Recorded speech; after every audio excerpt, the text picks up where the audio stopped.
ବାପା ନେଇ ଆସିଥିଲେ ଦେଶୀ କଙ୍କଡ଼ା। ଆଉ ଦେଶୀ କଙ୍କଡ଼ାକୁ ଦେଖି ମୁଁ ସିଧା ଆମ ବାଡ଼ିକି ଦୌଡ଼ିଥିଲି। ସେଠି ତ ବହୁତ ଗୁଡ଼ିଏ ମାରିସ ଗଛ ହେଇଥିଲା। ସେଥିରୁ ଗୋଟେ ମୋଟା ଦେଖି ଉପାଡ଼ି ଆଣିଥିଲି।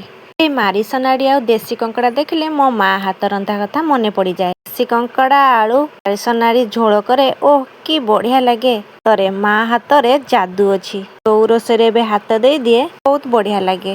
ସିନା ମା ହାତ ରନ୍ଧା ଖାଇପାରିବିନି, ତାଠାରୁ ଶିଖିଥିବା ଏଇ ରୋଷେଇ ତ କରି ଖାଇପାରିବି। ଚୁଲିରେ କଢ଼ା ବସେଇ କିଛି ପାଣି ଦେଇଥିଲି। ହେଇଥିବା ଆଳୁ ମାରିସ ନାଡ଼ିକୁ ପକେଇ ଲୁଣ ହଳଦୀ ପକେଇ ଘୋଡ଼େଇ ଦେଲି। ତାଙ୍କୁ ଦେଇଥିଲି କଙ୍କଡ଼ା କେଳେଇବାକୁ, ଆଉ ସେ କଙ୍କଡ଼ା କେଳେଇ ଦେଇଥିଲେ। କଙ୍କଡ଼ାରେ କିଛି ଲୁଣ ହଳଦୀ ପକେଇ ଗୋଳେଇ ଦେଇଥିଲି। ସିଝିଗଲା ପରେ ତାକୁ କାଢ଼ି ଦେଇଥିଲି। ଆଉ କଢ଼ାରେ କିଛି ତେଲ ପକେଇ କଙ୍କଡ଼ା ଗୁଡ଼ିକୁ ଭାଜି ଦେଇଥିଲି। କଙ୍କଡ଼ା ଗୁଡ଼ିକ ଭଲସେ ଟିକେ ଭାଜି ହେଲା ପରେ ତାକୁ ମୁଁ କାଢ଼ି ଦେଇଥିଲି। ତାପରେ କଢ଼ାରେ ଟିକେ ତେଲ ପକେଇ ଦେଇଥିଲି ଆଉ ଡାଲଚିନି ପତ୍ର ପକେଇ ଦେଇଥିଲି। ଆଉ କିଛି ସମୟ ପରେ ପିଆଜ ପକେଇ ଦେଇଥିଲି ଆଉ ତାକୁ ଡାଙ୍ଗେଇ ଦେଇଥିଲି। ସେ ଟିକେ ମିଡ଼ିୟମ୍ ହେଇସାରିଲା ପରେ ସେଥିରେ ଟିକେ କଲର୍ ମସଲା ପକେଇ ଦେଇଥିଲି। ପିଆଜ ହେଇଗଲାଣି, ତାପରେ ମୁଁ ପେଷ୍ଟ କରିଥିବା ଅଦା ରସୁଣକୁ ସେଥିରେ ପକେଇ ଦେଇଥିଲି।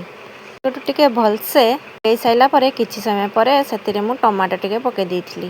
ଟମାଟୋ ହେଇସାରିଲା ପରେ ସିଝେଇଥିବା ପରିବାକୁ ପକେଇ ମୁଁ ଟିକେ କଷି ଦେଇଥିଲି।